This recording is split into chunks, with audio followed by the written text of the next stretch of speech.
읽어드린 말씀으로 장로와 감독이라는 제목으로 하나님께서 우리에게 베푸실 은혜를 확인하는 시간 되기를 간절히 소원합니다. 본문 말씀은 지난주 주일 예배 때 함께 나눈 말씀이죠.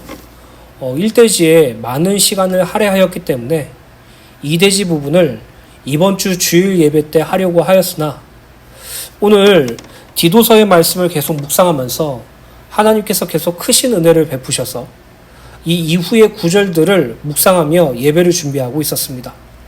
그래서 수요 예배를 통해서 이 장로와 감독이라는 주제로 하나님께서 우리에게 주신 말씀을 다 확인하고 하나님의 은혜로 말미암아 계속해서 진행해 나가기를 간절히 소원합니다. 앞서 설명했던 디도서 1장 5절부터 9절의 말씀은 목회자로서 수행해야 할 근본 직무로서 교회 조직을 수립하는 데 필요한 교훈으로 장로 및 감독의 자격 요건과 진리를 소화하여 거짓 교사에 대한 경계 및 책망을 할 것을 권면하는 말씀이라고 하였어요. 그리고 우리는 지난주 주일날 장로에 대해서 살펴보았죠.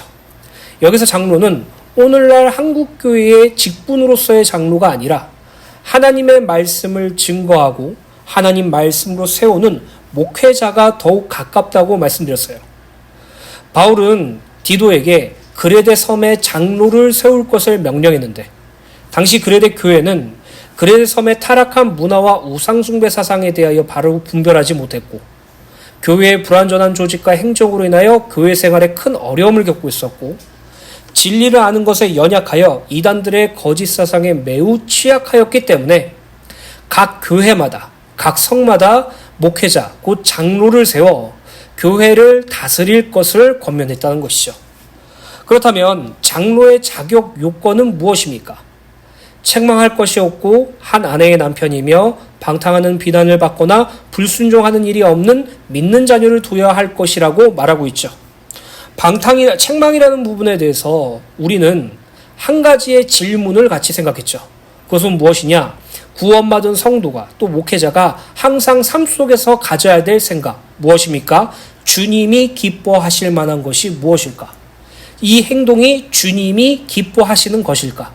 그것을 기준으로 삶을 살아가는 것이 책망할 것이 없다라고 말했죠. 그리스도의 사랑으로 서로 사랑하고 그리스도의 용서하심으로 서로 용서하는 것이 바로 책망할 것이 없다라는 것의 개념이라고 말씀드렸어요.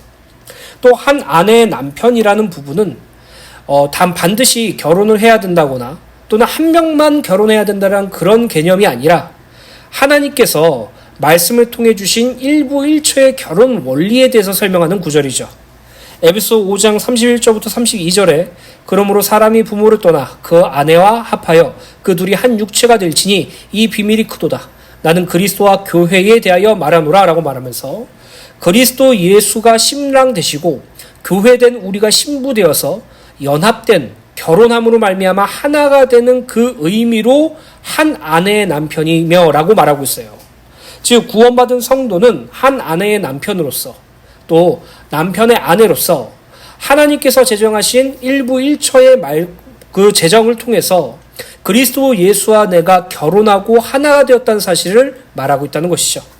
마지막으로 방탕하거나 비난을 받거나 불순종하는 일이 없는 자녀를 둔 자라는 것은 자녀는 부모의 거울이기에 자녀의 행동과 자녀의 신앙이 곧 부모의 행동과 부모의 신앙일 수 있기 때문이에요. 먼저 방탕이란 단순히 도덕적인 문란함을 가리키는 것을 넘어서 하나님의 뜻을 저버리는 행위를 의미한다고 말씀드렸죠. 불순종 역시 단순히 부모의 말을 거역한다는 것을 넘어서 하나님의 말씀에 순종하지 않는 것을 의미해요.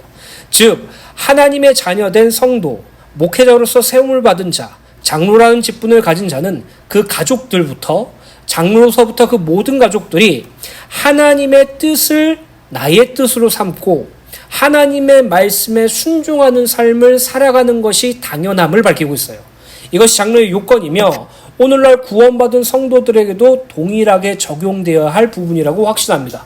그 이유는 우리가 디모데전서의 말씀을 살펴서 보아서 알 수 있듯이 장로와 집사의 직분 요건에 대해서 말하고 있을 때 이 집사의 요건, 집사 직분의 요건이 이 말씀과 매우 일치합니다. 단순히 목사만 일해야 돼라는 말씀이 아니라는 것이죠. 구원받은 성도가 마땅히 필요한 신앙생활이고 삶이라고 말하고 있습니다. 오늘 저와 여러분들이 이 부분의 말씀을 묵상하시며 율법으로 나를 판단하고 정죄하려고 하지 마시고 하나님의 은혜와 하나님의 말씀에 설득당하는 삶을 살게 되시길 간절히 소원합니다. 두 번째로 감독입니다. 디도서 1장 7절 말씀을 읽어드리도록 하겠습니다. 감독은 하나님의 청지기로서 책망할 것이 없고 제 고집대로 하지 아니하며 급히 분내지 아니하며 술을 즐기지 아니하며 구타하지 아니하며 더러운 이득을 탐하지 아니하며. 디도서 1장 5절부터 6절의 말씀이 장로 자격 요건이라면 디도서 1장 7절부터 8절의 말씀은 감독의 자격 요건에 대하여 기록됐어요. 그러나 그렇다고 장로와 감독을 별개의 직분으로 여기는 것은 아니죠. 당시 초대교회에서는 장로와 감독에 대해 둘 다 교회의 영적 지도자로서 한 직분으로 보았고 나이와 위엄을 따라서는 장로라고 부르거나 사역과 직무에 따라서는 감독으로 호칭하죠. 예를 들면 우리가 이천주은혜교회에서 신앙생활을 할 때 담임 목사님을 장로라고 표현할 수 있고 거기서 파트별로 맡은 저나 이순학 목사님이나 전성인 목사님 같은 경우를 감독이라고 말할 수 있겠죠. 이러한 직분적 하는 일에 대하여 바뀌는 호칭일 뿐이지 실질적으로는 목회를 하는 목사라고 표현할 수 있어요. 감독이라는 단어를 원어로 보면 돌보는 자, 보호자, 관리자라는 의미로 하나님께서 어려운 가운데 있는 자기 백성을 돌아보신다는 것을 묘사해요. 즉 감독은 교회의 영적 지도자로서 성도들을 하나님의 말씀으로 다스리고 관리하며 하나님께서 자기 백성을 돌보시듯 돌봐야 함을 가리키고 있어요. 이 감독이라는 단어의 하나에 가장 중요한 부분이 무엇이냐면은 하나님의 백성을 관리하는 자라는 것이에요.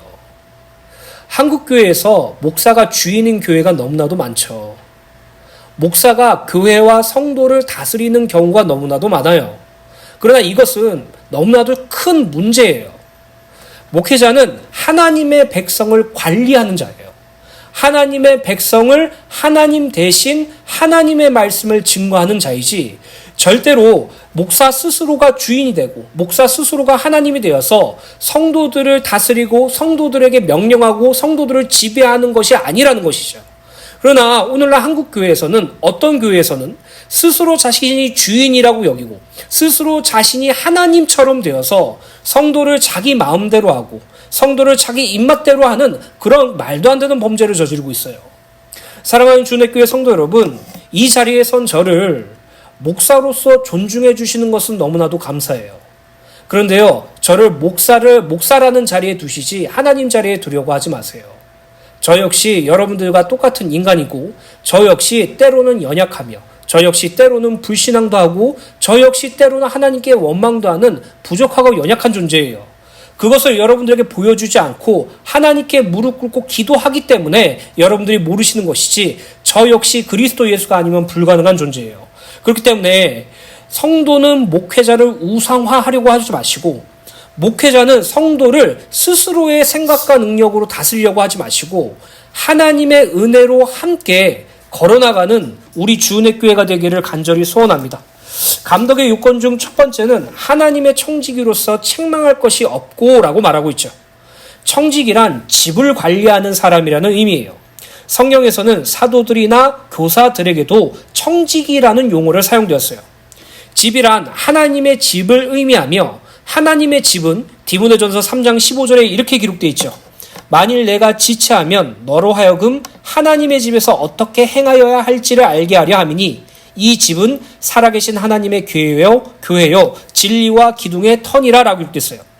즉 하나님의 집은 하나님의 교회를 가리키고 청지기란 그 하나님의 집된 교회를 관리하는 자라는 것이죠. 절대로 주인이 될 수 없고 절대로 주인으로서 살 수 없어요. 청지기로서 사는 것이 감독이라는 것이죠. 즉 감독은 하나님의 집을 맡아 관리하는 자로서 하나님의 집된 교회를 맡아 하나님의 뜻과 원하심대로 관리하고 다스려야 함을 밝히고 있는 것이에요. 그래서 여러분들이 저를 위해서 기도해 주실 때 제가 늘 하나님의 뜻대로 살 수 있도록 하나님께서 원하시는 대로 살 수 있도록 이 서울주은혜교회를 내 목사의 생각과 내 마음대로 좌지우지하는 것이 아니라 하나님의 뜻과 하나님의 원하시는 대로 할 수 있고 관리할 수 있도록 기도해 주셔야 돼요. 오늘 저와 여러분들이 그 은혜를 날마다 누리게 되실 간절히 소원합니다. 저는 예전에 큰 교회 목사님들은 세상적으로도 영적으로 성공했다고 생각을 했어요. 그래서 큰 교회 목사님을 따라다니고 그 교회에서 열심히 신앙생활하며 그 큰 교회 목사님이 하라는 대로 하면 나도 그분처럼 될 수 있을 거라고 소망을 품었어요. 그래서 큰 교회에 다니면서 열심히 신앙생활하고 열심히 노력하고 그분께 마음에 들려고 많은 노력을 하고 또 교회에 그분께서 하라는 것대로 다 했지만 안 되더라고요. 그런데 제가 제 동기를 보니까 제 속마음을 보니까 그 세상적 영광을 가지고 싶었던 것이에요. 큰 교회 목사라는 타이틀, 많은 성도들이 이끄는 목회자라는 타이틀을 가지고 싶었던 부분이죠. 오늘 저와 여러분들이 목사는 하나님의 집된 교회를 관리하는 관리자일 뿐이지 절대로 하나님 자리에 될 수 없고 교회의 주인도 될 수 없으며 교회의 머리도 될 수 없다는 사실을 항상 기억하셔야 돼요. 그래서 성도는 목회자를 우상 숭배하는 범죄가 너무나도 심각하고 목사는 교만해져서 성도를 자기 힘으로 주인 행사하면서 다스리는 것이 정말로 심각한 범죄예요. 이러한 범죄를 서로 짓지 않도록 함께 복음으로 누리게 되길 간절히 소원합니다. 두 번째로 제 고집대로 하지 아니하며 분내지 아니하며입니다. 제 고집대로 하다라는 부분을 원어로 보면 자기를 기쁘게 하다 또는 자기를 만족대로 하다라는 의미로 이는 자기를 위하여 살아가는 것을 당연하게 여기는 세상의 삶을 가리켜요. 즉 감독은 자기를 위하여 살아가는 자가 아니라 하나님과 그분의 뜻을 위하여 살아가는 자로 성령님의 인도하심에 순종하며 교회를 감독하는 자가 되어야 함을 밝히고 있죠. 출애굽기 말씀을 보면 모세가 시내산에서 하나님의 율법을 받을 때 남아있던 이스라엘 백성들이 모세가 내려오는 것이 너무 늦게 일어나자 아론 제사장에게 우리를 위하여 우리를 인도해낼 신을 만들라라고 요구하죠. 사실 말이 안 되잖아요. 이스라엘 백성들이 외국에서 노예 생활했을 때 어떻게 거기서 출애굽할 수 있었습니까? 어떻게 그들이 구원받을 수 있었죠? 하나님께서 그들에게 능력을 베푸셔서 구원을 얻게 되었어요.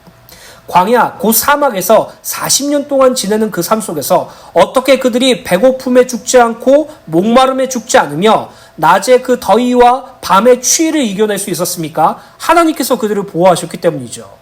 어떻게 그들이 가나안 땅으로 가는 여정 속에서 아무런 문제 없이 하나님의 뜻대로 할 수 있었습니까? 하나님이 그들을 인도하셨기 때문이에요. 근데 지도자였던 모세가 없어지고 늦게 내려오니까 우리를 위해서 신을 만들라고 말하죠. 그런 이스라엘 백성들을 향해서 하나님께서 뭐라고 말했냐면은 이 백성들은 목이 뻣뻣한 백성이다라고 말하고 있어요. 여기서 목이 뻣뻣하다라는 것은 자기 고집을 주장하는 자, 자기 고집을 절대로 꺾지 않는 자, 자기 고집을 위하여 살아가는 자라는 의미를 지녀요. 즉 성경에서 말하는 고집이라는 것은요, 내가 보기에 좋은 대로 생각하는 거예요. 내가 보기에 기쁜 대로 살아가는 것이에요. 그렇다면 불신자들은 이 말을 들을 때 절대로 이해하기가 어렵죠. 아니 삶을 살아가는데 자기를 위하여 살아가는 게 맞잖아요. 나를 위해서 살아야지 타인을 위해서 살아야 되나? 내 기쁨을 추구해야지. 내 기쁨을 철저하게 버리고 어떻게 타인을 위해서 기쁨을 추구할 수 있어? 철저하게 나를 위하여 살고 나의 기쁨을 위하여 살고 나의 만족을 위하여 살아야 되는 거 아닌가요? 라고 당연히 질문할 수 있어요. 그러나 하나님의 은혜로 구원받은 성도는요, 신분이 이미 바뀌어졌어요. 새로운 피조물이 됐다 그러죠. 새로운 피조물, 새로운 신분의 삶이라는 것은 자기를 위한 삶에서 하나님을 위한 삶으로 바뀌었다는 것이에요. 결국 고집대로 하지 않는다는 것은 자기를 위하여 사는 삶을 버리고 하나님을 위하여 살아가는 삶을 살아가는 자라고 말할 수 있습니다. 그리고 이것은 단순히 감독, 목회자의 어떤 목회자만의 고유한 신앙적 특성을 의미하는 것이 아니라 구원받은 모든 성도들에게 동일하게 적용된 은혜죠. 사랑하는 주내교회 성도 여러분, 하나님께 목이 뻣뻣한 자라고 칭함받지 마시고 또 자기 고집대로 자기를 위하여 사는 자가 되지 마시고 하나님을 위하여 사는 은혜가 있게 되시기를 간절히 소원합니다. 감독과 더불어 성도는 살아도 주를 위하여 죽어도 주를 위하여 사는 주의 것이기 때문이죠. 급히 분내다라는 것은 쉽게 분노하고 쉽게 분노를 폭발시키는 것을 의미해요. 이렇게 우리가 쉽게 분노하고 분노를 폭발시키는 이유는 내 뜻대로 되지 않기 때문이죠. 내가 원하는 대로, 내가 설정한 방향대로 되지 않을 때 우리는 화를 내게 되죠. 이것도 고집과 비슷한 양상이라고 말씀할 수 있어요. 그러나 우리가 분노하지 않을 이유가 분명히 있는데 그것은 하나님께서 우리를 오래 참으셨기 때문이에요. 하나님께서는 우리를 오래 참으심으로 예수 그리스도의 십자가 대속으로 죄를 용서하셨고 또 구원받았으나 연약하고 불신앙하여 불순종하는 우리를 오래 참으심으로써 무엇이 하나님의 은혜고 무엇이 하나님의 신앙과 믿음인지 깨닫게 해주셨어요. 이와 마찬가지로 감독은 다른 이들을 대할 때 사람의 행태에 영향을 받아 분노하는 것이 아니라 우리를 오래 참으신 하나님의 사랑을 기억하며 그 대상도 하나님의 오래 참으심 속에 있다는 사실을 깨닫고 그를 위하여 기도하고 기다려줘야 하는 것이에요. 하나님께서 우리를 구원하시기로 작정한 때가 언제부터죠? 창세전이죠. 하나님께서 우리에게 영생을 주기로 약속하신 때가 언제라고 그랬죠? 영원 전부터죠. 이 세상이 창조되기도 전에 시간이라는 개념이 없었던 그 영원 전에 우리를 구원하시기로 작정하셨고 마침내 우리에게 영생 주시기로 약속하셨다는 것이죠. 그 창세 전부터 그리스도 예수께서 성육신 하실 때까지 수많은 시대와 수많은 나라와 수많은 인류들을 하나님께서 오래 참으셨어요. 지금 우리 2024년을 살아가고 있는 우리들에게도 오래 참으셔서 마침내 그리스도 예수로 우리를 구원하셨죠. 구원받은 이후에서도 우리는 불신앙하고 연약하지만 거기에 하나님께서는 분노하지 않으셨고 우리를 미워하거나 싫어하지 않으시고 끝까지 참으시고 끝까지 사랑해 주셔서 우리를 하나님답게 살아가는 자로 그리스도인으로 만들어 가시죠. 그래서 그것을 아는 성도는 나에게 피해를 주는 성도가 있다고 할지라도 나에게 맞지 않는 성도가 있다고 할지라도 하나님께서 나를 오래 참으셨다는 것을 기억하며 하나님께서 그 성도를 오래 참고 마침내 세우실 것이라는 것을 기억하며 그들을 기다려줄 수 있다는 것이죠. 세 번째로는 술을 즐기지 아니하며와 구타하지 아니하며입니다. 술을 즐기다라는 단어를 원어로 보면 포도주 곁에 오래 앉아있는 이라는 의미로 술에 지나치게 취한 상태를 가리켜요. 제 친구 중에 뉴질랜드에 있는 친구가 있는데요. 그 친구도 저처럼 어렸을 적부터 신앙생활을 하던 친구였어요. 그 친구는 요리를 하던 친구였거든요. 요리를 하다 보면 먹는 것과 그리고 맛에 대한 관심이 참 많아요. 그래서 그 친구는 술을 좋아해요. 그렇다고 술을 막 먹고 술주정을 부리거나 술 먹고 나쁜 짓을 하거나 그러한 성격은 아니에요. 술도 세서 충분하게 자기를 제어하고 잘 먹고 푹 쉬는 그런 사람이었어요. 근데 교회 다니는 사람들에게 가장 많이 공격받는 것 중에 하나가 무엇입니까? 너 예수 믿는다면서 술 왜 먹어? 이거죠. 여러분, 예수 믿는 사람은 술 먹으면 안 된다라고 말한다면요. 예수님은 어떻게 할 거예요? 당시 팔레스틴 지역에는 물이 귀했기 때문에 포도주 마셨는데 그리고 예수님 포도주 마셨는데 어떻게 할 거예요? 그렇다면 예수님도 포도주 마셨고 12제자들도 포도주 마셨고 그들도 포도주를 먹고 취하고 우리가 아는 그 혼인잔치에서도 그 물이 변할 포도주가 되었던 그 양동이에 엄청 많은 양들을 혼인잔치에 참석한 사람들이 먹었는데 그 사람들은 다 나쁜 사람들이고 죄인이라는 말입니까? 아니에요. 술 취하지 말라고 말하고 있어요. 그렇다면 술을 맨날 먹어도 되겠네요? 그것도 아니죠. 술에 취하는 것을 좋아하는 자, 술 먹기 좋아하는 자를 에베소서 5장 18절에 이렇게 기록되어 있어요. 술 취하지 말라. 이는 방탕한 것이니 오직 성령으로 충만함을 받으라 라고 기록되어 있고 방탕이란 앞서 설명한 대로 육신적 타락과 더불어 하나님의 뜻을 저버리는 행위이기에 감독은 술을 즐기지 말아야 함을 밝히고 있고 집사와 장로도 술을 즐기지 말아야 함을 밝히고 있어요. 사실 여러분들이 사회생활 하다 보면 술을 먹을 수 있죠. 근데 그것으로 교회 다니는 것 때문에 정죄를 받는다면 그 사람들이 무엇인지 모르기 때문에 그냥 넘어가 주시면 돼요. 그런데 옆에 있는 성도가 어떻게 예수 믿는데 술 먹어요? 라고 말한다면 그 사람 앞에서 술 먹으면 안 돼요. 왜 그렇습니까? 그 사람이 그것 때문에 넘어지고 실족할 수 있으니까. 결국 너무나도 간단한 거예요. 술을 먹어야 된다, 먹지 말아야 된다는 개념이 아니라 내가 술에 취한 것을 좋아하느냐, 내가 술에 취한 상태를 즐기느냐, 내가 술을 먹는 것을 행복해 하느냐라는 것이에요. 구원받은 성도는 성령의 충만함을 받아야 될 줄로 믿습니다. 오늘 저와 여러분들이 이 부분을 고민해 보시고 날마다 먹는다, 먹지 말아야 된다 이 개념을 넘어서 날마다 성령의 충만함과 하나님이 기쁨 되는 삶을 살아가게 되시기를 간절히 소원합니다. 구타하지 아니하며 라는 말은 행동과 말로 폭행하는 의미를 가지며 당시 사회에서는 뜻을 저버리는 행위이기에 구타하지 아니하니라는 것은 말과 행동으로 폭행을 의미하며 당시 사회에서는 사람을 폭행하는 행위가 만연했어요.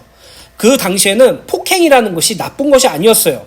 왜 나쁜 것이 아니었냐면은 노예제도가 있었기 때문이에요. 당시 노예를 소유한 주인들은요, 노예를 가축보다 못하게 봤어요. 내 물건처럼 봤어요. 자기가 죽여도 되는 도구적 존재로 봤죠. 그래서 말 안 듣는다, 내가 원하는 대로 안 한다, 얼마든지 폭행을 일삼을 수 있었어요. 그런데 초대교회 안에 주인도 예수 믿고 노예도 예수 믿는 경우도 있었다고 말해요. 그럼 교회 안에서 어떻게 할 거예요? 결국 이 폭행이라는 것은 초대교회 안에 있었던 심각한 문제로 대두되었고, 심지어 감독, 목회자가 성도를 폭행하는 일이 있었다고 말이죠. 그리고 한국교회에서도 심심치 않게 이런 말이 나오죠. 어떤 사이비 목사가 성도를 폭행하고 심지어 죽이고 안매장하는 그런 사건들도 있었어요.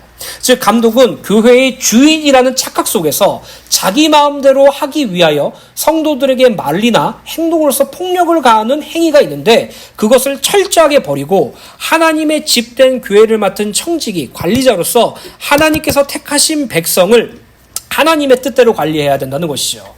결국 하나님의 청지기로 책망할 것이 없는 것, 또 하나님의 제 고집대로 하지 않고 분내지 아니하는 것, 그리고 술을 마시지 않고 구타하지 아니하는 것, 이러한 모든 것들, 이러한 모든 행위들은요, 사실요, 해야 된다, 하지 말아야 된다라는 그런 개념적인 측면이 아니에요. 너 지금 화냈어? 넌 감독으로서 자격이 없어. 너 지금 책망할 것이 없어야 되는데 책망할 것이 너무 많아? 너 감독에서 탈락. 이런 된다, 안 된다의 개념이 아니에요. 이러한 부분에 대해서 가장 중요한 핵심은 무엇이냐면은, 감독은 하나님의 집을 관리하라는 자예요. 하나님의 집을 관리하는 자로서 삶을 살아가는 것이에요. 만약에 감독, 목회자라는 직분이 교회의 주인이 된다면 책망할 것이 너무나도 많고 쉽게 화내며 술도 때론 마실 수 있고 성도들을 폭행하는 일이 잦겠죠. 물리적인 폭행보다도 말로 폭행하는 일이 잦겠죠. 왜 그러한 일들이 교회 안에서 일어납니까? 왜 한국교회에서 그런 부끄러운 일들이 일어납니까? 목회자가 교회가 자기가 주인된 것처럼 생각하기 때문이에요. 그래서 여러분, 혹시라도 우리 교회가 부흥하게 되면 정말 저를 위해서 많이 기도해 주셔야 돼요. 모든 사람은 하나님의 은혜가 아니면 불가능해요. 이렇게 말하고 있는 저조차도 만약에 부흥이 되고 교회가 커지게 되면 제가 교회의 주인이 되는 사단의 유혹에 속아 넘어질 수 있어요. 그래서 저희 교회가 부흥될 때마다, 저희 교회가 잘 될 때마다, 소위 제가 잘 나갈 때마다 저를 위해서 기도해 주셔야 돼요. 제가 교만해지지 않게, 제가 교회의 관리자가 아니라 주인이 되어서 교회를 넘어뜨리거나 혼란스럽게 하지 않도록 하나님의 은혜로 맡은 바 청지기의 관리를 할 수 있도록 여러분들이 기도해 주셔야 돼요. 사실 본문의 말씀은 성도님들에게 말씀이 적용되는 것이 조금 어렵기도 해요. 그 이유는 무엇이냐면 장로와 감독의 자격 요건이기 때문이죠. 여러분들이 목회자를 하실 의향이 있고 하나님이 은혜를 주셔서 목회의 길을 걷게 하신다면 이 말씀은 필수적으로 은혜로 누려야 될 부분들이지만, 삶 속에서 열심히 일하고 하나님께 영광을 돌리며 예배드리길 원하는 성도의 직분으로서는 이러한 부분들이 사실 받아들이기가 어렵죠. 그럼에도 불구하고 하나님께서 제게 은혜를 주셔서 말씀을 준비하게 하시고 이렇게 설교를 할 수 있는 이유는요, 이것이 여러분들이 저를 위해 기도할 때 해야 될 부분이란 말이에요. 그냥 문자적으로 우리 목사님 술 안 먹게 해주세요. 우리 목사님 화내지 않게 해주세요. 우리 목사님 다른 사람한테 폭행하지 않게 해주세요. 이러한 개념으로 기도를 부탁하는 것이 아니에요. 제가 하나님의 청지기로서, 하나님의 집된 청지기로서 하나님의 몸된 교회, 그리스도 예수가 머리된 교회를 하나님의 뜻과 하나님의 원하심대로 관리할 수 있는 믿음을 달라고 기도해 주셔야 돼요. 그리고 여러분, 교회라는 것은요, 머리가 되신 그리스도 예수 한 분과 그 교회의 연합체가 저와 여러분들이에요. 교회를 목사가 이끌어가는 것이 아니고 목사만 관리하는 것이 아니라 교회를 함께 관리하는 것이에요. 에베소서 말씀을 보면 예수 그리스도께서 머리 되시고 하나님의 복음이 반석 위에 서여져 가는 그 교회 안에 저와 여러분들이 그리스도라는 연결점으로서 연결되었다고 말하고 있어요. 교회 안에서 그리스도가 머리가 되셔서 저와 여러분들이 함께 자라난다는 것이죠. 결국 구원받은 성도들이 이 교회를 선택하고 교회 예배를 드리며 교회 생활을 한다는 것은 단순히 예배 드리고 듣기 좋은 말씀 듣고 헌금하고 기도하고 교제하고 끝나는 것이 아니라 함께 하나님의 교회를 관리하는 자로서 맡고 하나님의 교회를 함께 이끌어간다는 사실을 밝히고 있는 것이에요. 오늘 저와 여러분들이 교회의 기도 제목이 되시고 저와 여러분들의 기도 제목 되시기를 간절히 소원합니다. 네 번째로 더러운 이득을 탐내지 아니하며입니다. 더러운 이득을 탐낸다는 것은 탐심을 의미하며 이 탐심은 오직 세상의 것들에만 반응하죠. 소위 탐심이라는 성경 구절은 성경적 단어는 단순히 먹고자 하는 욕심, 돈을 갖고자 하는 욕심, 세상의 것을 뺏고자 하는 욕심만을 의미하는 것이 아니에요. 탐심이라는 것은 우상숭배라고 말하고 있어요. 왜요? 탐심이라는 것은 지극히 세상에 반응하기 때문이에요. 돈에 대한 욕심이 탐심이고 사람에 대한 욕심이 탐심이며 세상의 쾌락에 대한 것이 탐심이에요. 즉 탐심은 지극히 땅의 것들에만 반응한다고 말하고 있죠. 골로새서 3장 5절에 보면 그러므로 땅에 있는 지체를 죽이라 곧 음란과 부정과 사욕과 악한 정욕과 탐심이니 탐심은 우상숭배니라 라고 기록됐어요. 더러운 이득을 탐내는 탐심은 하나님을 저버리고 우상숭배하는 극단적 범죄죠. 우리가 이번 주 주일날 할레파에 대해서 함께 말씀을 나눌 것이에요. 할레파란 그레데 섬의 역사하고 그레데 섬의 그릇된 사상을 뿌리는 이단들을 말하고 있거든요. 이 할레파라는 인물들이 교회를 넘어뜨리고 교회를 자기 입맛대로 하는 이유와 목적에 대해서 더러운 이득을 위해서 그렇게 하고 있다고 말하고 있어요. 바로 탐심을 의미하죠. 즉 목회자가 자신의 기쁨을 위해서 세상적인 욕망과 욕심을 위해서 세상적인 기쁨을 추구하기 위해서 목회를 하고 신앙생활을 한다면 그건 목회하는 것이 아니라 우상숭배고, 만약 성도가 하나님의 은혜로 구원받았음에도 불구하고 교회를 다니는 이유가 세상적인 욕심 때문이고 내가 교회를 다니면 하나님이 나를 돈 많이 벌게 해주시겠지라는 돈에 대한 탐심 때문이고, 만약 내가 교회를 다니면 조금 더 내가 나아지고 좋아지고 윤리도덕적으로 멋진 사람이 되겠지라는 사람적인 탐심 속으로 신앙생활을 한다면 그건 역시 우상숭배예요. 그래서 신앙생활은요, 사실 우리가 말씀을 통해서 우리를 들여다볼 때 극명하게 갈려요. 내가 하나님의 말씀을 묵상하고 그 말씀으로 나를 분별할 때 내가 사단을 사랑하느냐 하나님을 사랑하느냐 사실 쉽게 나와요. 세상을 좋아하느냐 하나님의 원하심을 좋아하느냐 사실 쉽게 나와요. 우리가 그것을 인정하기 싫으니까 눈 가리고 외면할 뿐이지, 하나님의 말씀으로 나를 비출 때 내가 죄를 사랑하는지 하나님을 사랑하는지 너무나도 극명하게 나온다니까요. 근데 신앙이 거기서부터 시작되는 것이에요. 만약 내가 죄를 사랑하고 세상을 사랑하는 탐심 속에 있다면 하나님 앞에 무릎 꿇고 회개하시면 돼요. 회개라는 것은 하나님께 벌 받는 것이 아니라 하나님께 용서를 구하고 하나님의 은혜를 사모하며 하나님께로 나아가기를 원하는 자들이 바로 그러한 것이죠. 결국 구원받은 성도는 날마다 말씀으로 영적인 자기 객관화가 분명하게 있어야 되고, 내가 어떠한 상태에 있는지, 내가 탐심을 우상숭배로 사용하고 있는지, 온전히 하나님을 숭배하고 있는지 확인하시고 그 자리에서 하나님께 기도하고 은혜를 간구해야 되겠죠. 저는 신앙생활을 하면서 늘 사람들에게 인정받고 싶었고요. 인정받고 싶어서 성공하고 싶었고요. 사람들에게 존경을 얻고 싶어서 제 스스로를 엄청나게 대단한 존재로 꾸미려고 노력을 했어요. 그래서 단기간 내에 그렇게 사람들을 인정시키고 단기간 내에 그런 효과를 발휘하기도 했어요. 그런데 함께 지내다 보면 제 허물이 드러나고 저의 연약함도 드러나고 저의 불신앙도 드러나니까 사람들이 저를 좋아하고 존중해줬다가 점점 실망하는 모습을 보고 그때마다 드는 생각이 무엇이냐 하면은 다른 교회로 가고 싶다. 아무도 모르는 곳에서 새롭게 시작하고 싶다. 나를 모르는 사람들과 함께 교회 생활을 다시 하고 싶다라고 생각을 했어요. 무엇입니까? 사람에 대한 탐심이에요, 그게.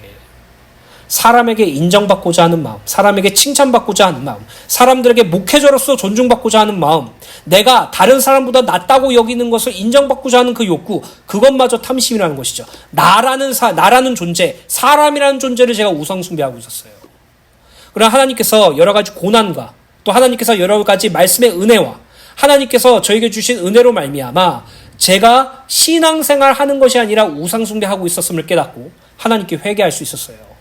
갈라디아서 1장 말씀을 읽어드리고 마치도록 하겠습니다. 시간이 많이 갔기 때문에 디도서 1장 8절부터 9절의 말씀은 금요기도회 때 함께 하도록 하겠습니다.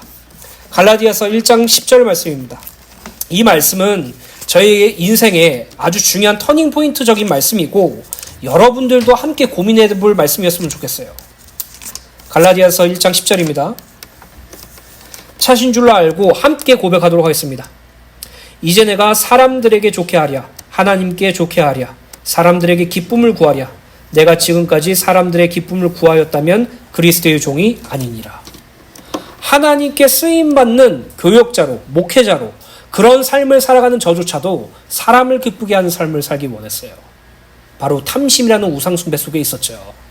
감독은 땅에 있는 지체를 죽이고 위에 있는 것을 바라보며 하나님을 위하여 삼고 오직 성삼위 하나님만을 자기 만족으로 삼고 갈망하는 삶을 살아야 돼요.